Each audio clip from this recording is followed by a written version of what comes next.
जब भी बच्चियाँ किशोरावस्था में एंटर करती हैं तो उनके शरीर में बहुत बदलाव आते हैं। सिर्फ शारीरिक बदलाव ही नहीं, लेकिन मानसिक बदलाव भी आते हैं। उनका संतुलन भी इधर-उधर होता है, ना वो छोटे में मानी जाती हैं, ना वो बड़े में। इसमें उनकी माँ का बहुत ज़बरदस्त हाथ होता है और वो ये कि उनको समय-समय से समझाएँ, क्योंकि सबसे बड़ी चीज़ है उनकी हेल्थ का ध्यान रखना।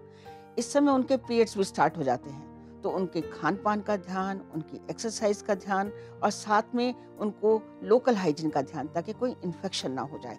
और आज के ज़माने के दौर को देखते हुए उनको सब कुछ बता देना बहुत ज़रूरी है कि क्या दुनिया उनसे एक्सपेक्ट करती है, क्या पीयर प्रेशर होता है, किस-किस से अपने आप को दूर रखना है और कैसे अपने आप को बचाना है। और इसके बावजूद भी अगर वो ज़िंदगी के बहाव में बहती हैं, तो उससे भी कैसे अपने आप को बचाव करना होगा।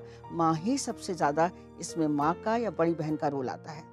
जहाँ तक सेहत का सवाल है, उसमें सबसे बड़ी चीज़ है खान-पान। उसको कहिए बाहर का जो ब्लैंड डाइट होती है या बाहर की जो फास्ट फूड होता है, वो जितना कम खाए उतना अच्छा है। उसको हम बिल्कुल रोक नहीं सकते हैं, क्योंकि अपनी फ्रेंड्स के साथ बाहर जाना है, खाना है, लेकिन उसको ये ज़रूर बताना है कि इसके खाने से क्या नुकसान है और क्या फ़ायदे हैं। अपने घर में उसको उसके खाने में दूध का सेवन करवाएँ, उसमें सोया का सेवन करवाएँ। सोया को आप आटा अगर पिसवाती हैं तो उसमें गेहूँ के साथ सोया को डाल सकती हैं।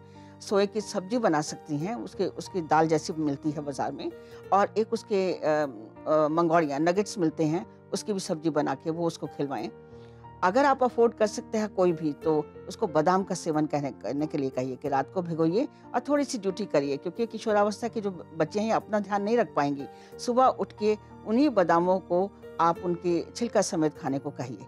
लेकिन अगर अफ़ोर्ड नहीं होता है, तो जैसे अब सर्दियाँ आ जाती हैं, तो उसमें आप उनको मूँगफली और गुड़ की डली खाने के लिए रोज़ दीजिए। 1 मुट्ठी मूँगफली खा लें, 1 गुड़ की डली, तो काफ़ी होगा, एनीमिया जो है वो करेक्ट होगा। दूसरा जो चने हैं भुने हुए चने जो होते हैं, वो आप घर में रखिए। और जब वो बीच-बीच में बच्चियाँ खाती हैं ना, आते-जाते खाना चाहती हैं कुछ, तो उस समय वो चने खाएँ। उसमें भी हाई प्रोटीन की मात्रा बहुत ज़्यादा होती है। हरी सब्जियों का सेवन करें। पानी ज़रूर पिएँ, 10 से 12 ग्लास पानी।